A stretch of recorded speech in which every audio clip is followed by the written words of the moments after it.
Hello, welcome back to my channel. আমি মৌমিতা আবার চলে এসেছি মৌমিতাস কুকিং J&M চ্যানেলে নতুন একটা কুকিং কন্টেন্ট নিয়ে।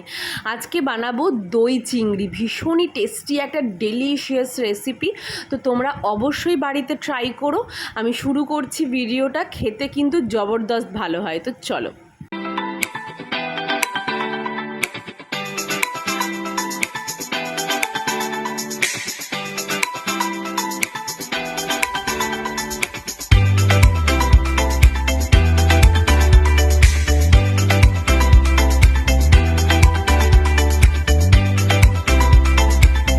এইখানে আমি ছোটো মাপের চিংড়ি মাছ নিয়ে নিয়েছি। এখানে আমার প্রায় 500 গ্রামের ওপর চিংড়ি মাছ আছে।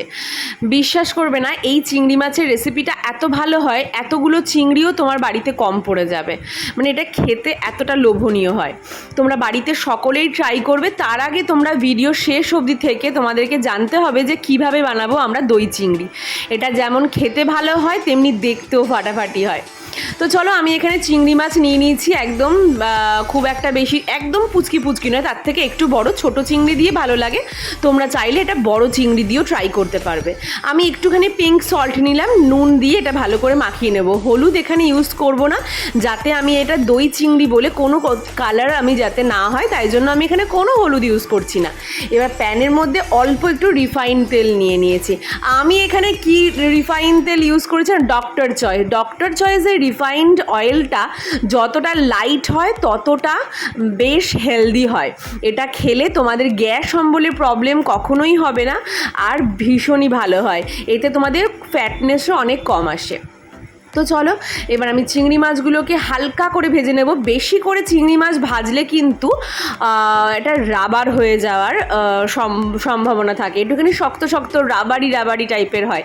তো সেই জন্য জাস্ট হালকা হাতে চিংড়ি মাছটাকে একটুখানি নেড়ে চেড়ে একটু ভেজে নিতে হবে। চিংড়ি মাছটা মোটামুটি আমি এপিট ওপিট করে ভালোভাবে একটু ভেজে নেব। খুব বেশি লাল লাল করে নয়, হালকা করে ভেজে নেব।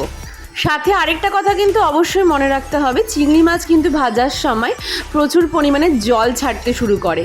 ঠিক সেরকমই এখানেও কিন্তু ভাজতে ভাজতে অনেকটা জল কিন্তু রিলিজ করতে শুরু করে দিয়েছে অলরেডি। তো আমরা এখানে গ্যাসের ফ্লেমটা খুব বেশি হাই করছি না, মিডিয়ামে রেখেছি, একটু জলটা যাতে শুকিয়ে আসে। তো জলটা সামান্য একটু শুকিয়ে আসতে চিংড়ি মাছগুলো সমস্ত আমি তুলে নিচ্ছি। একে একে সমস্ত চিংড়ি মাছ তুলে নেব। আর চিংড়ি মাছগুলো আমি এখানে 2 দফায় ভালো করে ভেজে নিয়েছি। এইবার যে প্যানটা রয়েছে তার মধ্যেই আমি কিন্তু আবার এই নন স্টিকি ডক্টরদের চয়েস, যেটা হার্টের পক্ষেও ভীষণ ভালো, সেই doctor choice refined oil use করব।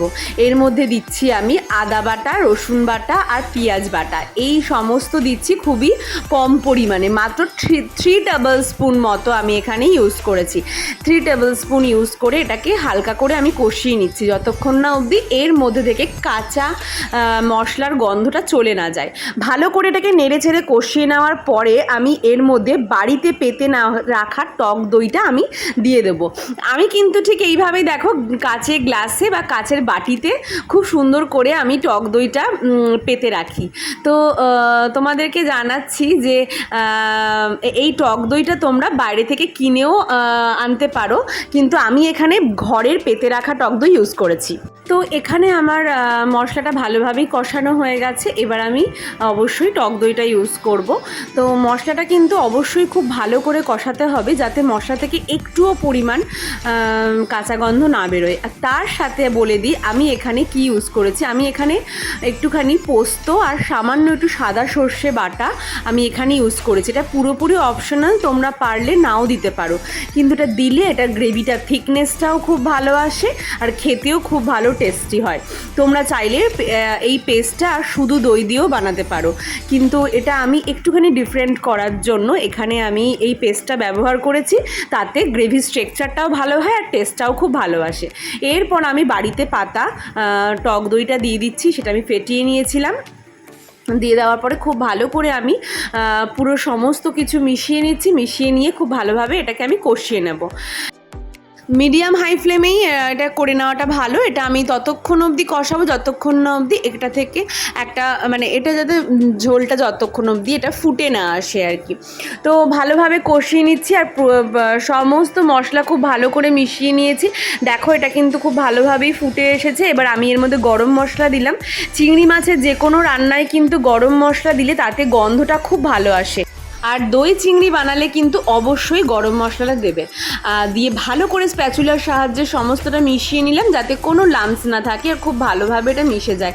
দেখতে পাচ্ছ গ্রেভিটা কিন্তু কতটা থিকনেস হয়েছে আর গ্রেভিটার ক্রিমি একটা স্ট্রাকচার এসেছে। আমি এখানে দিলাম হচ্ছে জ্যাগরি পাউডার। আমি চিনির বদলে অলওয়েজ গুড় বা বাতাসা এইসবই ইউজ করি। যেহেতু আমার বাড়িতে সুগার পেশেন্ট আছে, এই জন্য আমি সবসময় চেষ্টা করি চিনিটাকে অ্যাভয়েড করা। তাছাড়াও চিনি যেহেতু প্রচণ্ড আনহেলদি, তাই জন্য অবশ্যই চেষ্টা করবে গুড় দেওয়ার। মিছরি বা বাতাসাও ইউজ করতে পারো, অবশ্যই তাল মিছরি। আচ্ছা চলো, তো আমি এখানে চিংড়ি মাছগুলো দিয়ে দিলাম। ঝোলটা ফুটে এসেছে, ভালো করে নাড়িয়ে চাড়িয়ে আমি সমস্ত গ্রেভির সাথে চিংড়ি মাছগুলো মিশিয়ে নেব। মিশিয়ে নিয়ে আমি এটাকে ঢেকে দেবো মিনিমাম 10 থেকে 15 মিনিটের জন্য। চিংড়ি মাছ খুবই সেনসিটিভ হয়, তাড়াতাড়ি সেদ্ধ হয়ে যায়, তাই এখানে অয়েলটাও অনেকটা ওপরের দিকে উঠে রিলিজ করে দিয়েছে, দেখতেই পাচ্ছ। আর এটা কিন্তু প্রায় রেডি হয়ে এসছে। কিন্তু এর মধ্যে আমি আরেকটা সিক্রেট জিনিস দেব, সেটা হচ্ছে ফ্রেশ ক্রিম। সেটা দিলে কিন্তু এটার স্বাদ আর গন্ধ দুটোই একদম চেঞ্জ হয়ে যায়। তো মিডিয়াম হাই ফ্লেমে রেখেছি এটাকে, আর একটুখানি ঝোলটা টানিয়ে নিচ্ছি। তোমরা পারলে একটুখানি ঝোলও খেতে পারো। আমি এখানে একটুখানি গ্রেভি টেক্সচার রাখবো বলে আমি এটাকে ঝোলটা টানিয়ে নিলাম একটু। দেখতেই পাচ্ছ যে অনেকটা টেনে আসার পরে এটার একটা ক্রিমি টেক্সচার এসেছে। তো বেশ ভালো করে নাড়িয়ে চালিয়ে মিশিয়ে নিলাম। এরপর আমি এর মধ্যে ওই ফ্রেশ ক্রিমটা দিচ্ছি। আমি এখানে মাদার ডায়েরি ফ্রেশ ক্রিমটা ইউজ করেছি, তোমরা চাইলে যে কোনো ব্র্যান্ডের ফ্রেশ ক্রিম ইউজ করতে পারো। আমি এই ফ্রেশ ক্রিমটা ইউজ করেছি কারণ এটা একটুখানি মানে ঘন আর একটু তোমার লিকুইড বেসিসে হয়। আর বাকি আমুলেরটা দিলে একটু থিকনেস ব্যাপারটা বেশি থাকে, তো আমি সেটা চাইনি বলে দিইনি এটার মধ্যে। তো যাই হোক, এবার এর ওপরে আমি গরম মশলা একটু নামানোর আগে ছড়িয়ে দিলাম। তোমরা চাইলে এর মধ্যে ঘি ইউজ করতে পারো, কিন্তু আমি এতে ঘি ইউজ করিনি। আমার এখানে একদম দই চিংড়ি রেডি। তো তোমাদেরকে আমি দেখিয়ে দিচ্ছি আমার দই চিংড়িটা দেখতে কেমন হয়েছে। এটা দেখতে যতটা সুন্দর হয়েছে, দই চিংড়িটা খেতেও কিন্তু দারুণ হয়েছে। এটা যে কোনো অনিয়ন পোলাও বা চিংড়ি পোলাও বা চিংড়ি বিরিয়ানির সাথে ভীষণ ভালো লাগে। লুচি আর পরোটার সাথে আমার ঠিক চিংড়ি মাছটা যায় না, তাই আমি বলবো না খাওয়াই ভালো। কিন্তু গরম গরম সাদা ভাতের সাথেও খেতে পারো, জিরা রাইসের সাথেও কিন্তু জমে যাবে। তো এটাকে আমি গরম গরমই দেখাচ্ছি। এটা যখন ঠান্ডা হয়ে গেছিলো, এটার থিকনেসটা কিন্তু আরেকটু বেড়ে গেছিলো। এটা একটা দারুণ ক্রিমি একটা স্ট্রাকচার দিয়েছে, খেতেও ভালো হয়েছিল এটা। তোমরা কিন্তু অবশ্যই বাড়িতে ট্রাই করে আমাকে জানিও তোমাদের কেমন লাগছে, কারণ আমার তো ভীষণ ভালো লেগেছিল এটা।